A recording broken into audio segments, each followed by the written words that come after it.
My husband has a group of friends on Facebook Messenger called Husband Survival Manual. I joined it by accident, and I saw things I'll never be able to forget. I never meant to snoop. Honestly, I didn't even know you could accidentally join a group chat on Facebook Messenger, but somehow one wrong tap while I was trying to share a photo with my sister led me straight into it. Husband Survival Manual. That was the name of the group. I thought it was a joke at first, some silly thing where guys shared memes about burnt toast and pretending not to hear their wives ask them to do the dishes. But the moment I opened it, I felt something twist in my stomach. The last message was from Oliver, my husband, my Oliver.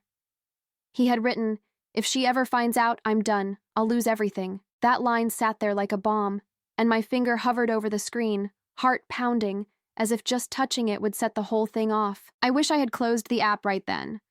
I wish I had just walked away, but I didn't. I scrolled. There were 6 men in the group, all married, all living within an hour of each other. Oliver, his old university friend Eric, 2 of his colleagues, Victor and Rasmus, and 2 I didn't know, Henrik and Andreas. Their profile pictures all looked so normal. Dads at birthday parties, men in suits holding champagne glasses, boys' night photos from ski trips in Innsbruck or Bergen, but what they shared in that group was anything but normal. I saw screenshots of texts from their wives, and then side-by-side comparisons of how they translated those texts in the group, mocking them, twisting innocent messages into punchlines. I saw polls about who could lie the best without getting caught. I saw challenges, yes, actual challenges, where they dare each other to plant seeds of self-doubt in their wives' minds. One even called it gaslight bingo. At first, it was like reading about strangers. My brain refused to associate any of it with Oliver. This wasn't my husband. He brought me tea in the mornings. He helped my mother with her taxes. He held me when I cried over stupid things like dead birds and rainy vacations. But then I found the folder. They had a shared Google Drive folder, password protected, of course, but I saw the message. Updated the doc. October expenses. Pula's Camilla's weak spot list. Camilla. Me. My full name. I didn't even remember opening it.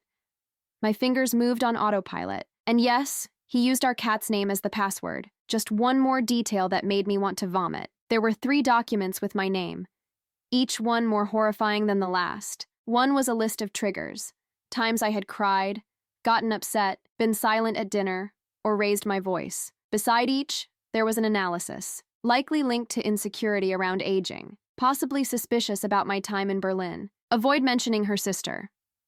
Another was a spreadsheet of our finances. Not unusual, until I noticed a second column, marked real, in red. He had 2 budgets. One he showed me, and another one, the real one, with hidden investments and a mysterious monthly cash withdrawal I never knew about. But the third document, that one broke me. It was titled Contingency Plan. It had paragraphs, outlines, notes, like something out of a thriller novel. If Camilla finds out, stage emotional breakdown, blame burnout and shame, suggest therapy as a couple, then isolate. If she tries to leave, delay legal process, hide finances until Q1, use Henrik's lawyer. He's discreet. If she threatens to go public, bring up her emotional instability, mention past breakdown in Spain, she'll be too ashamed to argue. Say, this is a private matter in public responses. I sat there in silence for I don't know how long. At some point, the cat jumped on my lap and meowed, and I realized I had been crying without noticing, not weeping, just leaking. Slow, unstoppable tears that ran down my cheeks and soaked into my collar. I didn't confront him that night, or the next. I watched him. Every move, every word, every smile. It was like living with a stranger wearing my husband's face. But the worst part? He still kissed me goodnight. For the next 3 days, I rehearsed everything I wanted to say to him. In the shower, while folding laundry, even in my sleep. But the moment I saw him walk through the front door, all charm and cologne, I went blank. Because how do you confront someone who has a script ready for when you find out? Oliver wasn't just prepared for discovery, he had rehearsed it. And worse, so had his friends. I couldn't just accuse him. I couldn't yell or cry or pack a bag. That's exactly what he expected. I had to be smarter, colder. I had to act like nothing had changed, while everything inside me was collapsing. So I played my role. I asked about his day. I made risotto. I smiled when he brought me flowers. Lilies, the same ones he gave me when we first moved to Copenhagen, except this time, I looked at them and saw a funeral bouquet. That night, I couldn't sleep. I got out of bed around 3 a.m. and stood in the kitchen, staring at the fridge like it held the answers. And then I remembered something. Something buried in the back of my mind. 2 months ago, Oliver had gone to Berlin for work. It was supposed to be a 3-day strategy workshop. He sent me pictures from a conference center, voice notes about boring meetings, and even a blurry video of a rooftop dinner with clients. But there was something that never made sense. He didn't bring back any receipts. No hotel invoice. No small souvenirs like he usually did. Just a cheap bottle of wine and a vague story about running into an old friend from university. Someone he didn't name. I went back to the folder. Buried in one of the shared documents, I found a message from Henrik that chilled me. Berlin went smoothly. Tell your girl it was business. Just don't use the same pics again next time. Next time. There was a next time planned. I couldn't breathe. I thought I had hit rock bottom when I found the contingency plan. But this was worse. This was betrayal in real time.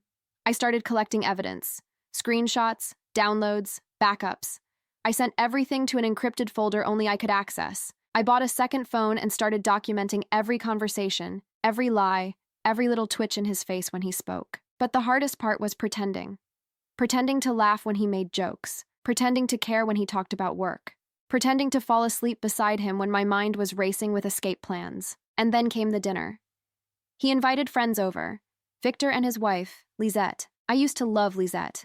But now, all I saw was someone who might know. Someone who might smile politely, while knowing every disgusting thing our husbands joked about behind closed doors. Halfway through dessert, Victor said something that made my blood run cold. Oliver, remember that trip to Bergen? What did we call it? The husband retreat? He laughed and nudged Lisette. Don't worry, nothing shady. Just a bit of male bonding, right? Oliver laughed too loud. Lisette just smiled, but her eyes darted toward me, and that's when I knew. She knew. Maybe not everything, but enough. Enough to stay quiet. Enough to protect her lifestyle. Enough to pretend. After they left, I asked Oliver a simple question. Do you think you're a good husband?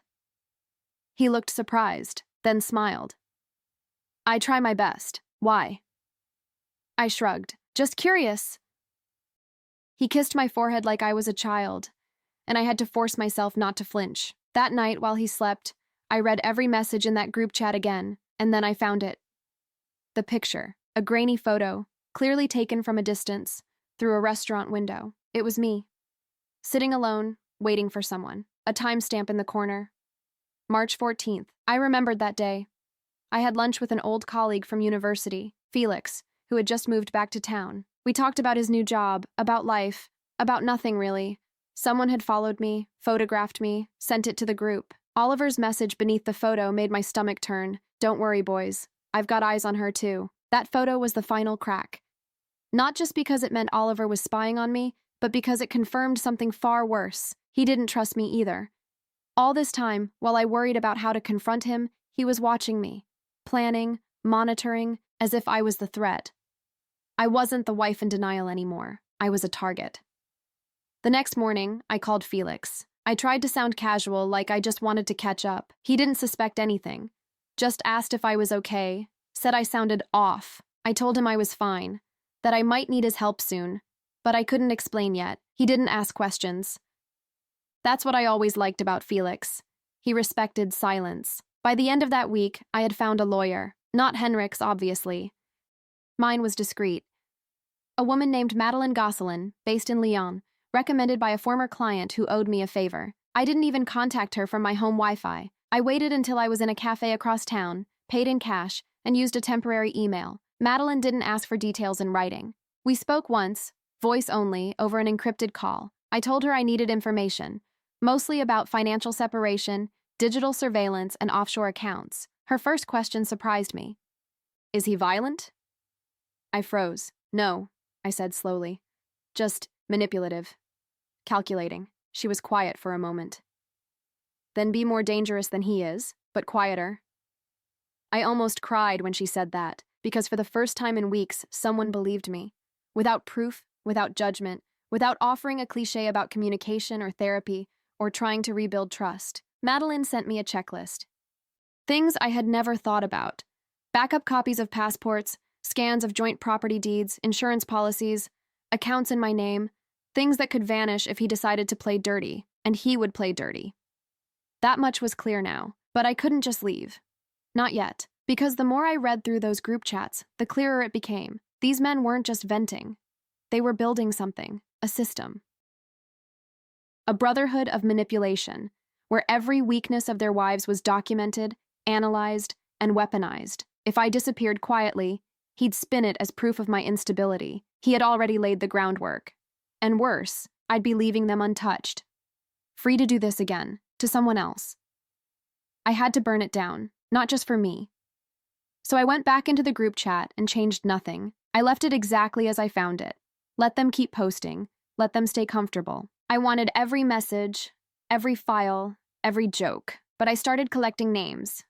Lisette, she was part of it, knowingly or not. And if she was, maybe others were too. I found traces of another woman, Alina, married to Rasmus. There were old messages mocking her therapy sessions, details about her medication, even a PDF of her medical records. That had to be illegal.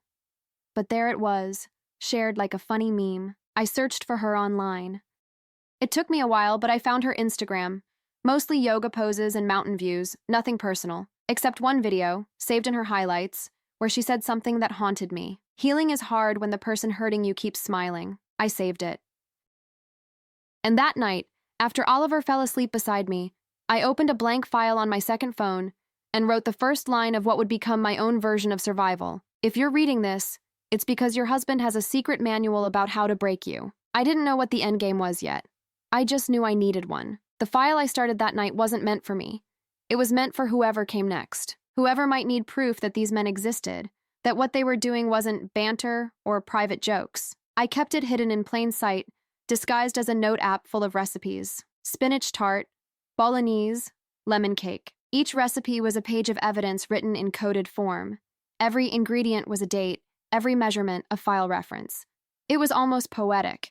They'd mocked me for keeping grocery lists, and now those lists would ruin them. But to make it believable, I had to keep acting. Oliver started noticing the calmness in me, the quietness.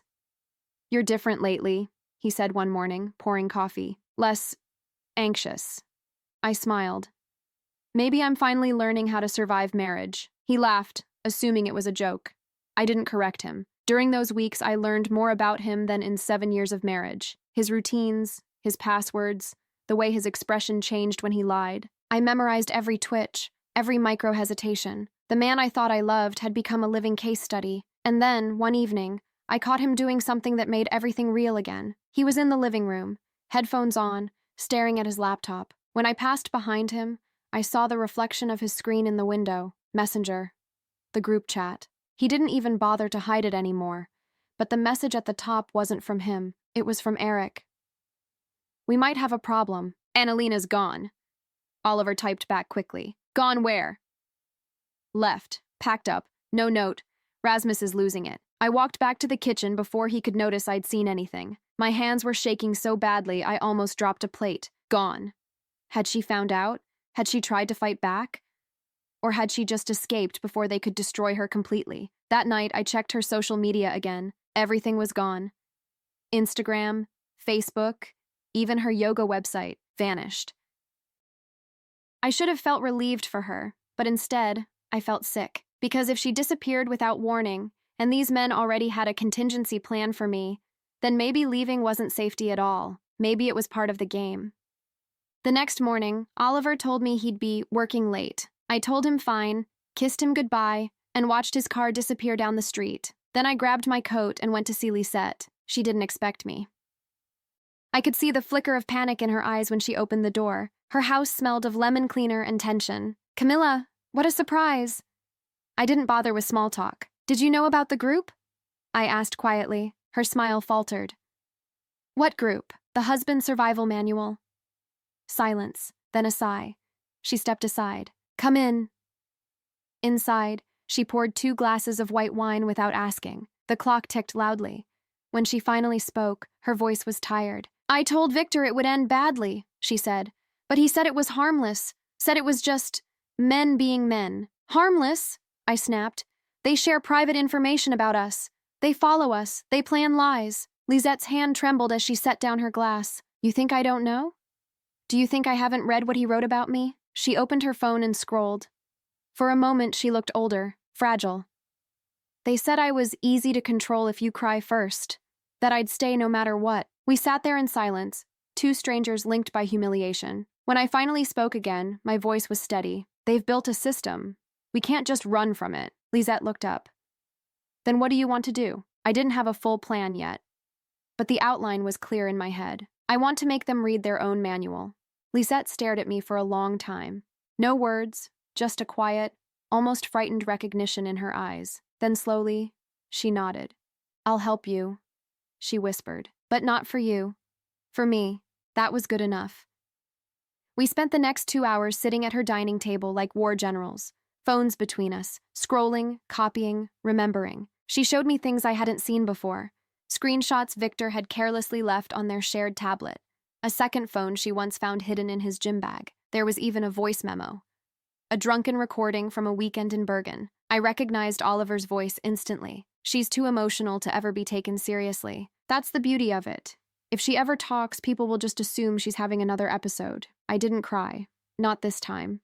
I asked Lisette why she never said anything, why she didn't leave. She looked at her hands.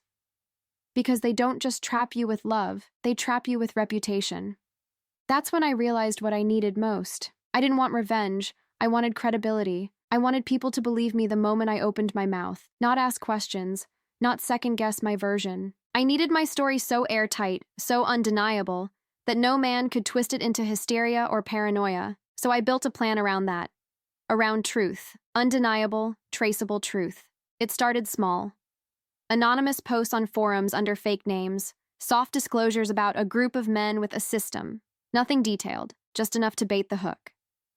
Then came the accounts. Private Instagram and Twitter pages under the name The Manual Exposed. I started uploading redacted screenshots, voice snippets, subtle indicators. Not too much, just enough to spark suspicion. Within days, women began following. Some commented, some DM'd me. I think my husband is part of this too. I recognize that chat layout. He's always on it. I've seen that name, Henrik. Lisette and I met once a week after that, always in public places, always switching locations. We weren't just preparing a digital case.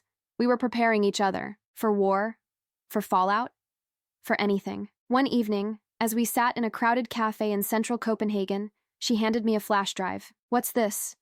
Her hand was trembling. Rasmus tried to hide their backups on a shared cloud. I found one file still syncing to our old family computer. I plugged it into my second laptop as soon as I got home. What I found made my skin crawl. Dozens of folders, names I didn't recognize, each labeled with a woman's name. Inside, notes, conversations, private medical records, financial tracking. This wasn't just about us. This was bigger. I stared at the screen, one file open, trembling hands hovering above the keyboard. This was evidence. But more than that, it was power. I didn't sleep that night. I just organized, backed up, labeled everything with dates, patterns, color-coded cross-references, and then I called Felix again. I met him the next afternoon at a bookshop near the university. He hugged me gently, like I might break. I didn't know who else to call, I said. I need someone who doesn't think I've lost my mind. He sat across from me, eyes serious. Camilla, you look like someone preparing for war. I am. He didn't laugh. He just nodded. I handed him a sealed envelope. If anything happens to me, this goes to the press. He opened his mouth to protest, but I stopped him. I'm not being dramatic. I'm being realistic. Felix placed the envelope in his bag and said 5 words I hadn't heard in a long time. I believe you. All of it. And just like that, I wasn't alone anymore. The problem with building a weapon is that, eventually, you have to use it. For weeks, I'd been collecting files, documenting timelines, matching voices to transcripts. I had data, names, and a list of women who were slowly realizing they were part of something sinister. But data means nothing if it stays buried. I wasn't ready to go public yet, not without knowing exactly how far these men would go to protect themselves. So I baited them. It started with a message in the group chat, not from me, of course not, but from an anonymous number I created, one tied to a burner phone and VPN. I used a tool to mimic the writing style of one of the group members. The message was simple. Someone's leaking. Saw a screenshot of our folder on Instagram. Who the hell's running their mouth? Within 30 seconds, the group exploded. Victor. What screenshot? Where? Rasmus. This better not be another prank, I swear to God. Henrik. If this is Eric again, I'm out. We agreed no names, no wives, no exposure. Oliver didn't say anything for a full 5 minutes. Then finally, calm down, I'll look into it. I have a suspicion. He meant me. I was sure of it. But that was exactly what I needed, for them to panic. To start pointing fingers. To dig their own holes, faster than I ever could. That night, Oliver was colder, quieter. He kept watching me from the corner of his eye, like I might sprout fangs. I played the perfect wife. I made lasagna. I complimented his shirt. I pretended not to notice the slight tremble in his hands as he poured himself a glass of wine. He was unraveling, and it was only the beginning. Over the next few days, the women I'd quietly connected with began sending me messages. One had installed spyware on her husband's phone. Another had tricked hers into sharing a login by pretending to update their Netflix. The things they found. One woman, Sophia, discovered a spreadsheet titled Divorce Leverage. It had tabs for emotional triggers, financial assets, and even family secrets. Another, Elin, found a recording of her husband mocking her miscarriage in a voice note to the group. I vomited when I heard it. This wasn't just betrayal, it was systematic cruelty. Lisette and I decided it was time. We drafted an anonymous email and sent it to every major media outlet in Europe. Attached were carefully selected files, just enough to cause outrage, but not enough to reveal our full hand. Then we waited. 2 days passed. Nothing. On the 3rd day, it hit. A mid-sized online publication based in The Hague broke the story. The Husband Survival Manual, inside a secret network of manipulative men sharing private data about their wives. It spread like wildfire. By nightfall, 3 national newspapers had picked it up. Hashtags were trending. Women were asking questions. Screenshots began surfacing in other languages: German, Swedish, French, and then my phone lit up. It was Oliver. I didn't answer. He texted, "Come home. We need to talk, now." But I wasn't home. I was in a hotel room registered under a fake name, watching the world finally see what we'd been screaming in silence. I waited until the next morning. Then I called him. "I know what you did," I said. My voice was calm, controlled. He didn't deny it. He didn't cry. He didn't even ask how I knew. All he said was, "You think this changes anything? You think people will care for more than a week?" I let that sit in the air for a moment. Then I replied, "No, that's why I'm not finished yet." I didn't hang up right away. I let the silence stretch between us, like a final thread waiting to snap. Oliver tried again. "Camilla, if you release everything, you'll go down with us. Don't you get it? You knew. You stayed. That makes you complicit." I wanted to laugh, but my mouth wouldn't move. Instead, I said, "You've spent years preparing for the day I'd find out, but you never once prepared for the day I'd fight back." Then I ended the call. That was the last time I ever heard his voice directly. Within 24 hours, the press frenzy escalated. More victims came forward. An investigative journalist named Claudia Reuter reached out via encrypted email. She'd been following the story and wanted to dig deeper. She didn't just want headlines, she wanted names, and I gave them to her. But only the confirmed ones, the ones we double-checked through screenshots, voice recordings, linked accounts. I wasn't going to let innocent men become collateral damage. This wasn't about revenge, it was about truth. Still, the fallout was immediate. Henrik resigned from his finance firm in Geneva. Eric shut down all social media and deleted his business website, Rasmus. He issued a weak, vague public statement that reeked of legal advice. I deeply regret any offense caused by my private communications. But Oliver? He stayed silent. Not a word. Not a post. Not a denial.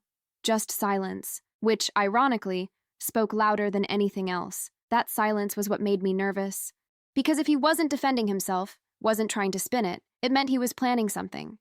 And knowing him, it would be quiet, subtle, long-term. I couldn't afford to wait for it. So I escalated. I uploaded the full contents of the Husband Survival Manual's cloud folder, with every identifying detail, to an anonymous European whistleblowing platform, all of it. The medical records, the bank fraud, the fake therapy referrals, even the folder labeled exit plans. That last one was the worst.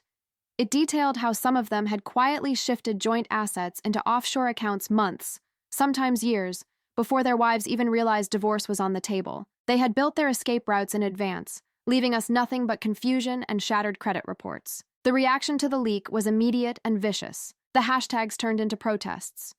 Women marched outside offices and court buildings across Berlin, Oslo, Brussels, and Warsaw. Someone created a map showing where confirmed members of the group lived and worked. By the end of the week, 3 lawsuits had already been filed. One woman released a video sobbing as she read aloud from her husband's section in the manual. She had no idea people were capable of this level of manipulation. But I did, because I had lived it. Still, I wasn't ready for what came next. Felix called me one morning, his voice tense. "Camilla, check your email, right now." I opened it. An anonymous tip. Subject: "You missed something." Attached was a single image. It was me, again, taken from a new angle, through a different window, different location, different timestamp, last week. I stared at it, and something inside me cracked. This wasn't just digital anymore. This was real, physical, ongoing. They were still watching me. Even now, I looked around the hotel room, heart pounding. Was there a camera? A tracker? How had they known where I was? I left everything behind, my bag, my coffee, even my laptop, and ran straight to the lobby. Felix met me 10 minutes later and drove me to another hotel under a different name, farther out of the city. "We're going to the police," he said, but I shook my head. "Not yet." He looked at me like I was mad. "They're following you, Camilla." "I know," I said. "And that means they're scared, because men like Oliver don't follow what they're not afraid to lose." I didn't sleep at all that night. I lay on the stiff hotel bed, eyes wide, mind racing. I kept hearing Madeline's voice in my head. Be more dangerous than he is, but quieter. The photo proved one thing. I was getting close, too close. They weren't trying to scare me anymore. They were trying to track me, monitor me, stay a step ahead, the same way they'd always done. But this time, I wasn't the same woman. By morning, I had a plan. Not one driven by panic, but by precision. I started by backtracing the metadata on the photo. With Felix's help, I was able to pull coordinates from the file. It led us to a parking structure across from the cafe I'd visited last Tuesday. They had eyes there. Not just random surveillance, a pattern, a route, a radius. I checked my emails again. One of the other women I'd spoken to, Alina, from Vienna, had sent me a voice message days ago. I hadn't listened to it in the chaos. When I finally did, my blood went cold. Her voice was shaking. "Camilla, I think they followed me. I'm seeing a black car near my street almost every night. I tried reporting it, but nothing happened. I'm scared. What do we do now?" The message was 3 days old. I tried calling her. No answer. I texted. Nothing. Her profile had gone dark. I sat frozen, staring at the screen. Was this how it started? One woman vanishing after another while the rest of us were called dramatic or paranoid? No, I wouldn't let it happen again. I called Madeline. "I need a contact inside the police," I said. "Someone who won't leak. Someone clean." She didn't hesitate. "I have one, but once we do this, we don't get to take it back. I know." She gave me a name, Detective Elodie Maran, based in Strasbourg, working with cross-border domestic abuse and cybercrime cases. I sent her a heavily redacted brief first, just enough to open a case. Within 24 hours, she requested a secure video call. I expected doubt, hesitation, maybe a lecture about going through proper legal channels. What I didn't expect was this. I've seen a case like this before. In Poland, different group, similar behavior, but no one spoke up. It disappeared. I swallowed hard. "This one won't." She leaned forward, lowering her voice. "If you can give me access to the raw data, names, locations, financial trails, I can escalate this to Interpol." Finally, someone who understood the scale. I uploaded everything, every file, every folder, every decrypted backup Lisette and I had uncovered. And that's when Elodie said something I'll never forget. "You're not just exposing husbands. You're exposing a system that's been quietly infecting relationships across Europe, and it won't go down without a fight." She wasn't exaggerating, because just 2 days later, the counterattack began. An anonymous article surfaced online, published on a fringe legal site. It claimed the recent leaks were emotionally unstable ex-wives trying to defame their husbands. It painted us as vindictive, manipulative, mentally unwell, and at the end of the article was my full name, Camilla Dahl. No photo, no address, but enough. Enough for the hate to start. Emails, messages, comments calling me a liar, a hysteric, a bitter woman obsessed with ruining men's lives. And yet, I didn't back down. Because for every message of hate, there were 5 more from women saying, "I believe you. This happened to me. Please, don't stop." I forwarded the article to LOD. Her response was immediate. "They're getting sloppy. If they're resorting to defamation, it means they're out of moves. That's when people make mistakes." I wasn't afraid anymore. I was ready. Because the final phase of my plan had already begun, and they had no idea. I called it the Mirror Protocol, a private operation Lisette and I had created in secret. It was simple. For every lie they'd told, we'd reflect it back. For every trap they'd built, we'd set one of our own. No violence, no drama, just exposure. Controlled, strategic, and irreversible. The foundation was already in place. The evidence, the leaks, the media buzz. But now it was time for the final blow. The one they'd never see coming. We started with Henrik. Lisette managed to intercept one of his private logins using a vulnerability we found in their shared drive. From there, we gained access to something we didn't expect. A private Slack channel. Not Messenger, not WhatsApp. Something else. Deeper, quieter, hidden. Inside, there were only 4 members. Henrik, Oliver, Victor, and someone listed as AM. It took us 2 days to figure out who AM was. Anton Meyer, a corporate attorney in Zurich. Untouchable. No online presence. But listed as strategic counsel in dozens of small firms across Europe. He wasn't just advising them, he was protecting them. I forwarded everything to Detective Elodie.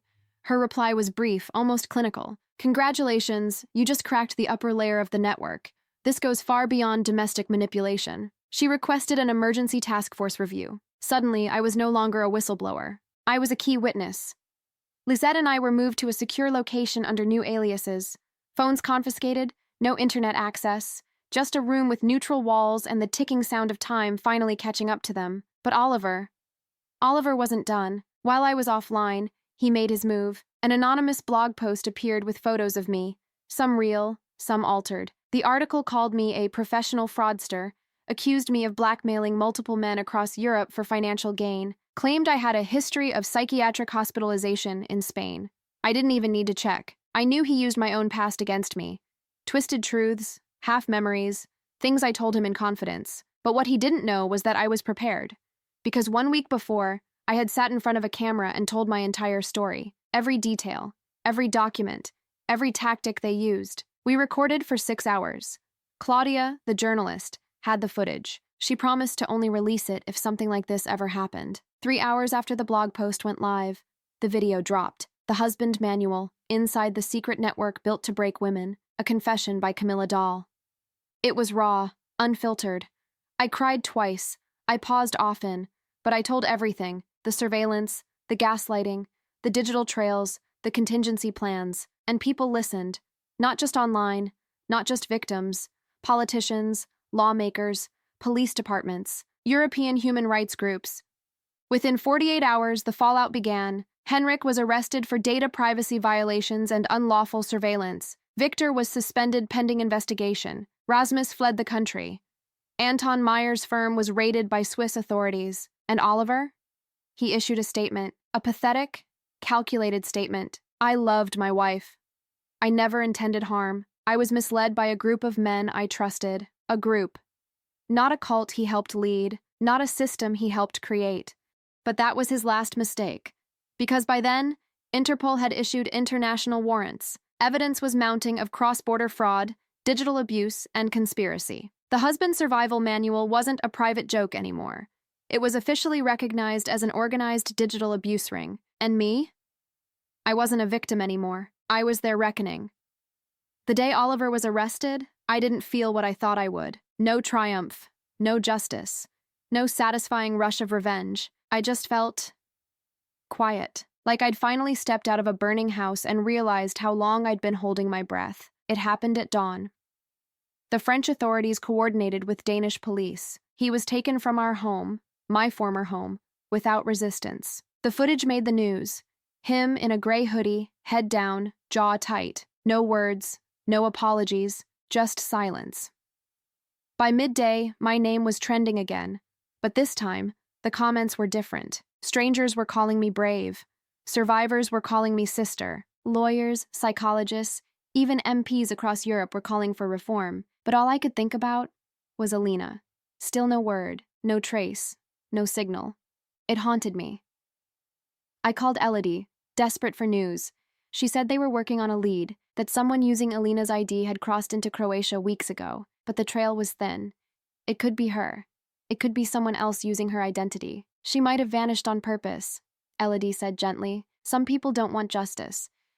They just want to disappear.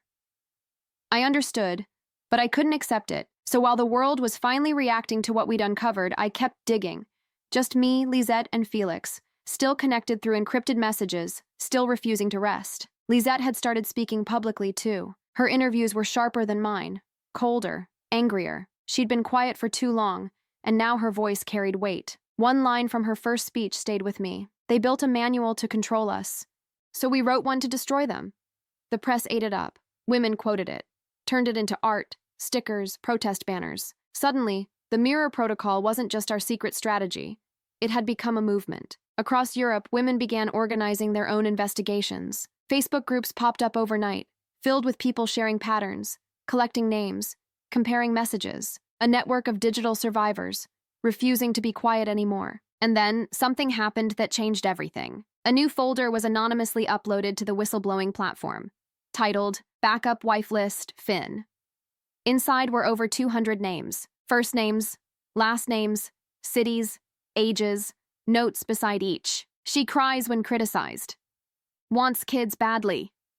Dad is rich. Leverage? Talks to therapist. Careful. It was a database.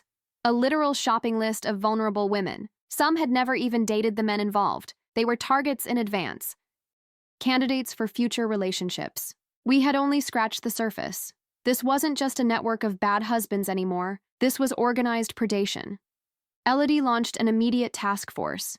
The EU Parliament announced an emergency summit on digital abuse and data misuse in personal relationships. Suddenly, the term intimate surveillance rings became a part of official reports. And yet, in the midst of all this chaos, all this attention, I found myself alone in a hotel bathroom, staring at my reflection and feeling nothing. I should have felt powerful, whole, redeemed. But all I saw was a woman who had spent years being watched, manipulated, lied to, used. The truth was out there now. The system was burning, but I was still healing in silence. Felix called me that night. He didn't say much, just asked if I needed air. We met near the waterfront in Marseille. It was quiet, cold, and beautifully anonymous. I hadn't seen him in person in weeks. He looked tired, but safe, like someone who still believed the world could be better, even after everything. We sat on a bench for a long time before I asked, "Do you think we really stopped it?" He took a deep breath. "No," he said, "but we made it visible, and sometimes that's the most dangerous thing of all." The arrests continued for weeks.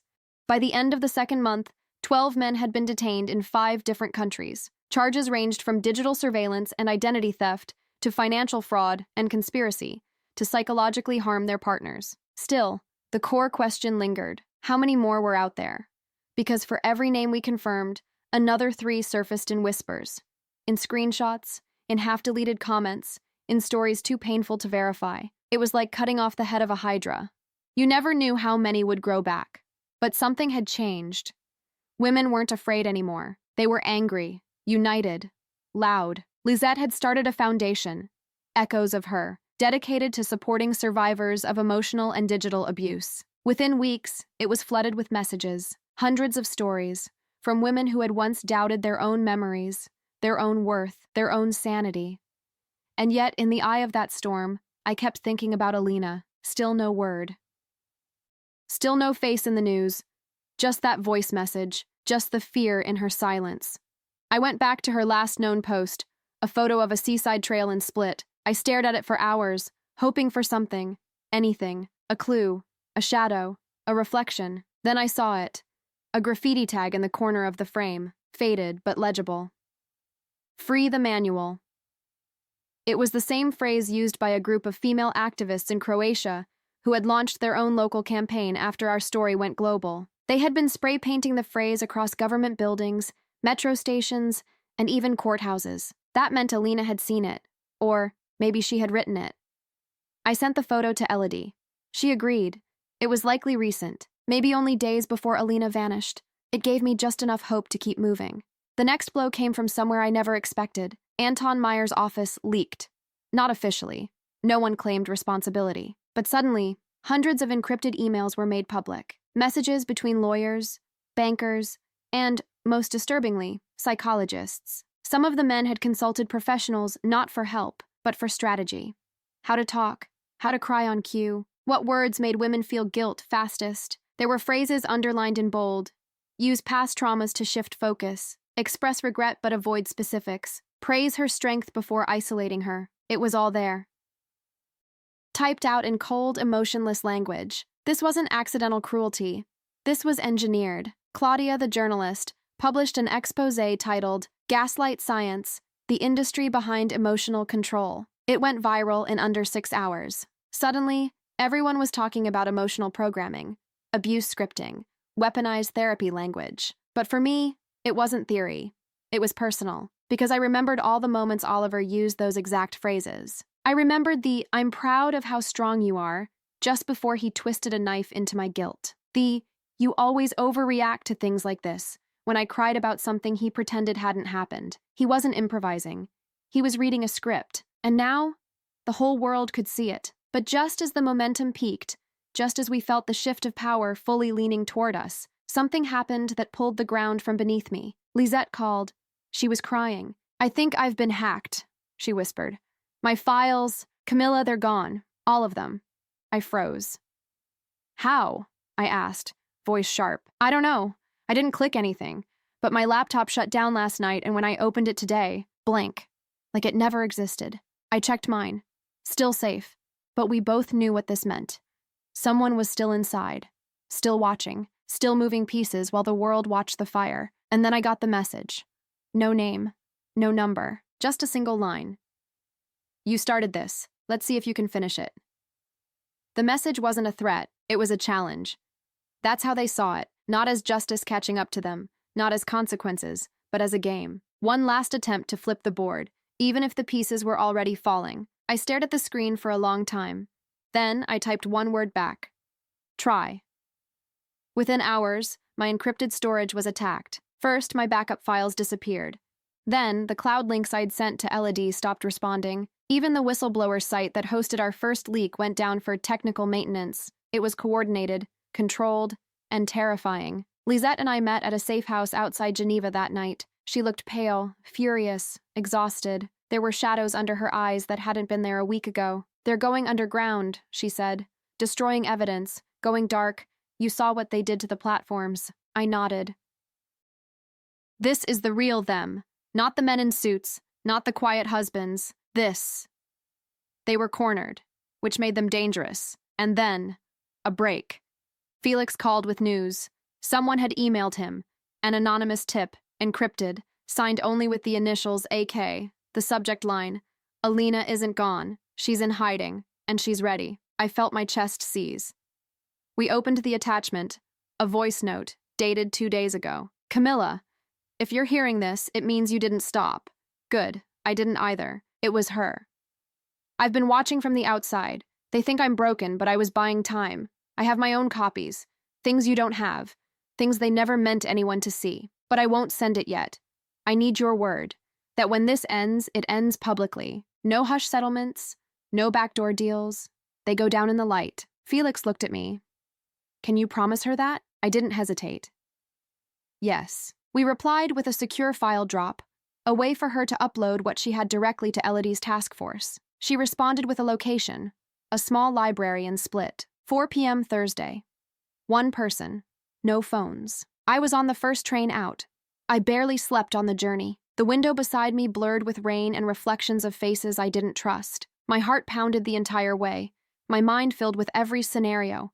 Ambush, betrayal, surveillance. But when I arrived, she was there, sitting by the window, hair shorter than before, thinner, but unmistakably Alina. When our eyes met, she didn't smile. She just said, "You're late." I sat across from her. "You disappeared," she shrugged. "I had to. Rasmus was watching my sister's apartment. I went quiet." Then she reached into her coat and handed me a flash drive. I copied it before he found out. Everything. Messages, offshore account routing, names, some of them. They're not just businessmen. One of them worked for a digital defense contractor. My stomach dropped. "This was never about love," she whispered. "It was about control, and once they learn how to break a woman, they just apply it to everything." I took the drive. "You trust me to release this? I trust you to destroy them." We didn't hug. We didn't cry. There wasn't time for sentiment. She walked out of the library and disappeared into the noise of the street. By morning, I'd handed the drive to Elodie's team, and within 48 hours it happened. The manual was linked to a private cybersecurity firm, the same one that had received contracts from at least 2 European governments. The rabbit hole was deeper than we ever imagined. But now we had the shovel. The fallout from Alina's flash drive was nuclear. Elodie's team spent 2 sleepless nights cross-checking documents, verifying financial trails, decrypting hidden communication threads that tied the husband survival manual to a web far beyond abusive marriages. This wasn't just a toxic boys' club anymore. This was infrastructure. We learned the firm in question, Halcyon Systems based in Luxembourg, had quietly developed behavior-predicting algorithms using intimate data, not for marketing, not for commerce, for manipulation, emotional triggers, psychological thresholds, relationship fatigue points, all calculated through metadata scraped from years of private messages, voice recordings, and phone habits shared among the group. Oliver had once joked in the chat, "I know her better than she knows herself." He wasn't joking. He was quoting a metric. According to the documents Alina handed over, some of the men were part of a pilot program, voluntary contributors to a behavioral study disguised as marital counseling research. In exchange, they got early access to emotional mapping tools and financial perks through discrete investment channels. They sold us, our patterns, our breakdowns, our silence, and used the profit to build their escape routes. The EU opened an immediate investigation into Halcyon. The French Parliament requested Elodie's task force to testify. For the first time, psychological abuse and tech-enabled coercion were listed on the draft bill for criminal classification. And through it all, Oliver said nothing. No more statements, no more lawyers, just silence. He was being held in an isolated detention center, awaiting trial. According to Elodie, he'd refused to cooperate. He knew what was coming. And for once, he was the one with no script to follow. But for me, the war wasn't over. Because as the media turned its attention to the scandal, as protests grew outside Halcyon's offices, a part of me was still in that kitchen, the one where I'd first found the group chat by accident, the one where I stood, frozen, reading about a contingency plan for me. I'd won the battle. But I hadn't healed the wounds. Felix could tell. He visited me in Brussels, where I'd been staying temporarily under witness protection. He brought coffee and pastries and tried not to look worried when he saw how thin I'd gotten. "You look like you haven't slept in days," he said. "I haven't," I admitted. He was quiet, then added, "You know, you don't have to carry it all." "I do," I said, "because they made us feel like we couldn't, and now that we can, I have to." He didn't argue. Instead, he handed me a piece of paper. "What's this?" "An invitation," he said, "to speak. At a summit in Vienna next month. They want you to tell your story, not the scandal. Yours." I held the paper, hands trembling. Part of me wanted to burn it, hide again, vanish like Alina had tried to do. But another part, the part that had survived everything, whispered, "This is why you're still standing." So I said yes, and a week later I found myself on a plane to Vienna, staring out the window at the clouds, thinking of every woman who had reached out, every anonymous message, every desperate DM that started with, "I think I'm going crazy." I thought of Sophia, of Elin, of Lisette, and of the version of myself who used to second-guess everything, who thought love and surveillance were the same thing if it came from a place of care. I would speak for her. And for everyone who hadn't made it to the microphone. The summit hall in Vienna was nothing like I imagined. There were no cameras flashing in my face, no dramatic music or thunderous applause, just a quiet, respectful crowd. Survivors, psychologists, lawmakers, tech experts. Some wore ribbons, some wore nothing but tired expressions and haunted eyes, but every single one of them knew. They knew what it was like to be disbelieved, to be dismissed, to be told they were overreacting when in fact they were drowning. I walked to the podium in silence. No notes, no script. I wasn't here to perform. I was here to remember. I wasn't supposed to be here, I began. My voice was shaky, but I didn't care. I was supposed to stay quiet, to cry in private, to forgive and forget and blame myself for everything. I looked around. No one blinked. But one day, I opened a group chat, and in that chat, I found my name. Not in a message of love, not in a plan for a surprise or a gift. I found my name under a list titled Triggers, Murmurs filled the room. I continued. And that's when I realized I wasn't living with a man. I was living with a strategy. I told them about the husband survival manual, about the folders, the contingency plans, the surveillance, the erasure of who I was, piece by piece, disguised as devotion. But then I told them something else. Surviving wasn't the hard part, I said. The hard part was being believed. The hard part was convincing the world that emotional abuse is real, even when it leaves no bruises. I paused. And that's why we're here. Not to tell sob stories, but to dismantle the systems that made them possible. When I stepped down from the podium, the applause wasn't loud. It was steady. Real. I saw women wiping tears from their cheeks. I saw men bowing their heads in quiet shame. But most of all, I saw hope. After the summit, Lisette and I met at a quiet cafe near the river. She was glowing in a way I hadn't seen before. You did it, she whispered, raising her glass. We did it, I corrected. She smiled. The manual is officially banned from being referenced in public platforms. They're rewriting cyber abuse laws in 4 countries because of what you exposed. I blinked, not because I didn't believe her, but because it finally felt real. I had spent so long fighting shadows I forgot what sunlight looked like. And yet, even in that moment of victory, I knew something. There would be more women, more systems, more manuals written in dark corners of the internet by men who think silence is the same as permission. But now they know.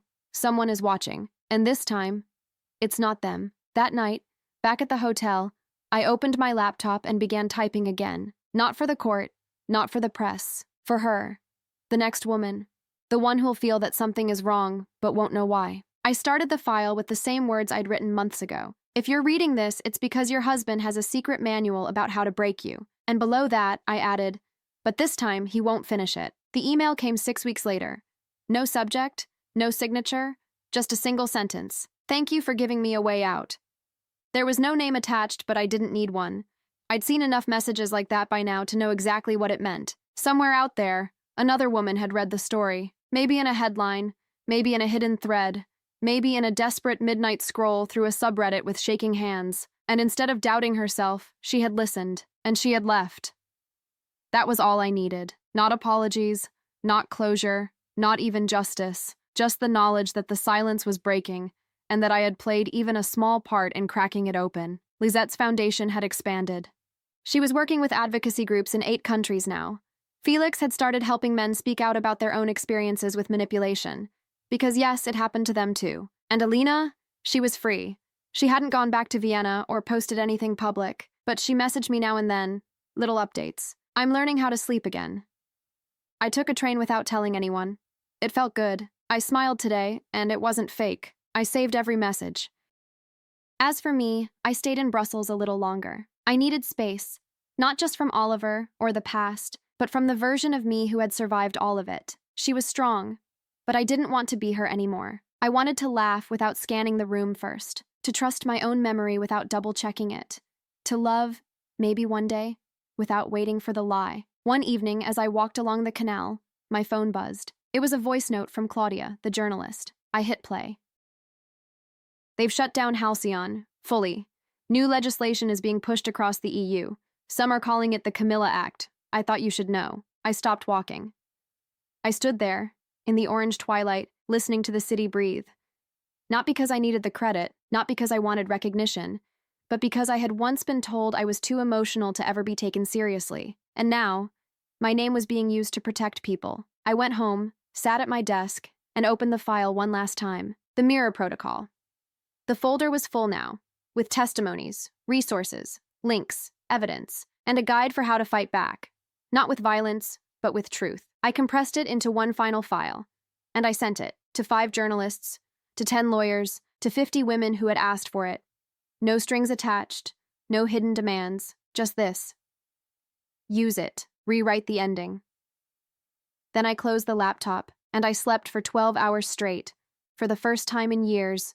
No nightmares, no fear, no manual being written about how to break me, because that manual had been burned. And from the ashes, we wrote something new.